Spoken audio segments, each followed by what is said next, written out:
दोस्तों, एकेडमी में एडमिशन लेने के लिए छात्र बहुत ही उत्सुक रहते हैं, लेकिन उनको ये पता नहीं चल पाता है कि हम एकेडमी यूनिवर्सिटी के अंदर जो 4 डिस्ट्रिक्ट है, दरभंगा, मधुबनी, बेगूसराय, समस्तीपुर, उन डिस्ट्रिक्ट में किस कॉलेज में एडमिशन लूँ ताकि हमें अच्छा से अच्छा व्यवस्था मिल पाए, क्लास की व्यवस्था मिल पाए। तो उनको ये सब पता नहीं रहता है। तो मैं इस वीडियो में बताऊँगा कि बेगूसराय कॉलेज है जो एकेडमी के अंतर्गत आते हैं, इसमें से किस कॉलेज में आप अपने मार्क के हिसाब से एडमिशन ले सकते हैं, कौन से कॉलेज कंसिस्टेंट है और कौन अफिलिएटेड है। तो इस वीडियो में यही चर्चा करेंगे। यदि आप बेगूसराय डिस्ट्रिक्ट में एडमिशन लेना चाहते हैं तो इस वीडियो को शुरू से अंत तक जरूर देखेंगे। दोस्तों, इससे पहले मैंने दरभंगा डिस्ट्रिक्ट में कितने कॉलेज है, किस कॉलेज में आप लोगों को एडमिशन लेना चाहिए, इस पर वीडियो बना दिया हूँ।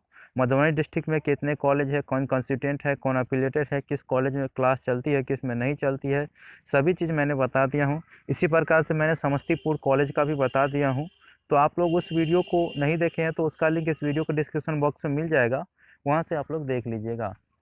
तो अभी हम बात करेंगे बेगूसराय डिस्ट्रिक्ट के अंतर्गत कितने कॉलेज है एकेडमी यूनिवर्सिटी के अंतर्गत, और उसमें से कौन कॉलेज कंस्टिट्यूएंट है और कौन अफिलिएटेड है, किस कॉलेज में आपके मार्क के हिसाब से एडमिशन लेना अच्छा रहेगा। तो दोस्तों, इसके लिए हम यूनिवर्सिटी का ऑफिशियल साइट पे आ चुके हैं, और ऑफिशियल साइट पे आने के बाद मैं यहाँ पे नीचे जाऊँगा और कॉलेज वाले सेक्शन में जाऊँगा। तो यहाँ पे मैं कॉलेजेज में आ गया हूँ, और देखिए, सबसे पहले आपको जानना है कंस्टिट्यूएंट कॉलेज। कंस्टिट्यूएंट अर्थात अर्ध सरकारी कॉलेज, जिसमें आपको सरकारी सभी लाभ मिलने को देखने को मिल जाएगा और मिलेगा भी आप लोगों को, चाहे वो छात्रवृत्ति वृत्ति से रिलेटेड हो या हॉस्टल से रिलेटेड हो, आपको सभी लाभ इस कॉलेज में मिल जाएंगे कंस्टिट्यूएंट में। तो यहाँ पे मैं कंस्टिट्यूएंट कॉलेज में आप लोगों को दिखाऊंगा बेगूसराय डिस्ट्रिक्ट के अंतर्गत कितने कंस्टिट्यूएंट कॉलेज है, कौन से कॉलेज आपके लिए बेस्ट है आपके मार्क के हिसाब से, वो आप देख लीजिए। तो देखिए दोस्तों, यहाँ पे मैंने बेगूसराय डिस्ट्रिक्ट को ओपन किया हूँ, और यहाँ पे देख सकते हैं कि एकेडमी यूनिवर्सिटी ने जीडी कॉलेज बेगूसराय को नंबर 1 पे रखा गया है। और इस कॉलेज में आपको लगभग लगभग क्लास देखने को मिल जाती है, और ये बहुत ही अच्छे कॉलेज है, आप इस कॉलेज में एडमिशन ले सकते हैं। इसके बाद ये कंस्टिट्यूएंट कॉलेज है, ठीक है। दूसरे नंबर पर है एसबीएसएस कॉलेज, जो कि बेगूसराय का ही है। तो आप लोग इस कॉलेज में एडमिशन ले सकते हैं, ये कंस्टिट्यूएंट कॉलेज है, बहुत ही अच्छा कॉलेज है। इसके बाद यहाँ पे है एसकेएम कॉलेज, जो बेगूसराय में ही है, तो इस कॉलेज में भी आप लोग एडमिशन ले सकते हैं, बहुत ही अच्छे कॉलेज है।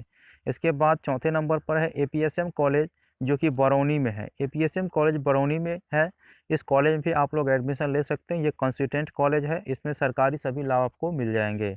इसके बाद 5 नंबर पर है आरसीएस कॉलेज, जो देख सकते हैं कि मझोल में है, तो इस कॉलेज में भी आप लोग एडमिशन ले सकते हैं, इसमें भी सरकारी लाभ सभी मिल जाएंगे आपको, ये कंस्टिट्यूएंट कॉलेज है, आपको किसी भी परेशानी का सामना नहीं करना पड़ेगा।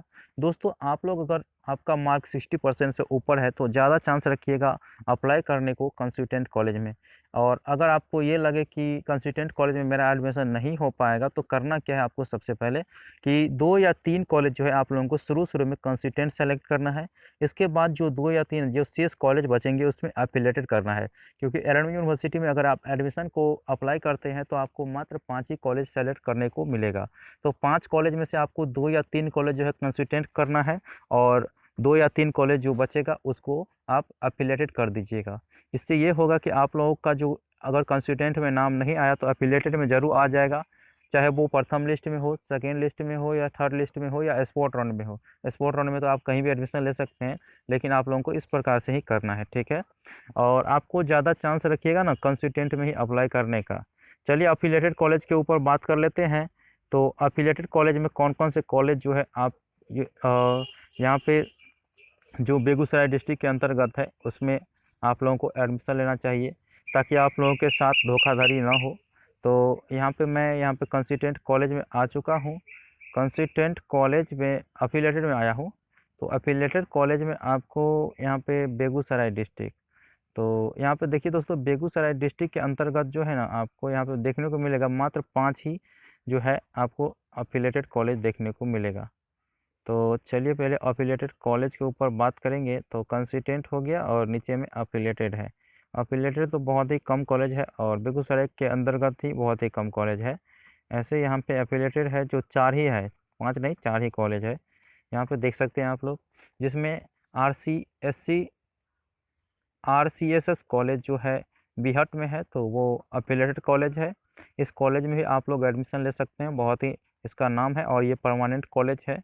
इसके बाद आरबीएस कॉलेज जो टे में है वो भी आप लोगों को यहाँ पे मिल जाएगा, ये भी परमानेंट कॉलेज है। इसके बाद आर के एक लॉ कॉलेज है, तो ये लॉ कॉलेज है, इसमें आपको एडमिशन तो नहीं मिल पाएगा ये, क्योंकि डिग्री कॉलेज नहीं है। इसके बाद यहाँ पे जो है महंत राम जीवन दास कॉलेज, जो कि विष्णुपुर में है, इस कॉलेज में भी आप लोग एडमिशन ले सकते हैं। लेकिन जो इसका परमानेंट सेशन है आप लोग यहाँ पे देख सकते हैं 19 के लिए है। और ये जो है आप लोग देख सकते हैं कि all faculties pass and honours, सभी फैकल्टी के लिए जो है ये परमानेंट है। और ये जो है इसका सेशन परमानेंट 19-22 में है, रजिस्ट्रेशन फेल हो चुका होगा, इस कारण से उसका जो डेट है वो आगे पीछे हो जाता है। तो ज़्यादा चांस रखिएगा आप लोग कंसिस्टेंट में। और जो है आप यहाँ पे आरसीएस कॉलेज थ्रू, ये तो हो गया कि आप लोगों को किस कॉलेज में एडमिशन लेना है, कैसे लेना है।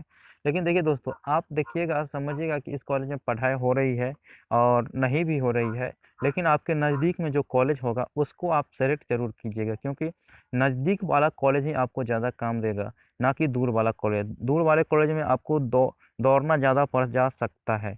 इसीलिए आप लोग नज़दीक के जितने भी कॉलेज होंगे उसी को सेलेक्ट करिएगा तो अच्छा रहेगा। आशा करता हूँ कि सभी जानकारी आपको अच्छे से प्राप्त हो गया होगा। तो मिलते हैं अगले वीडियो में, तब तक के लिए धन्यवाद। जय हिंद, वंदे मातरम।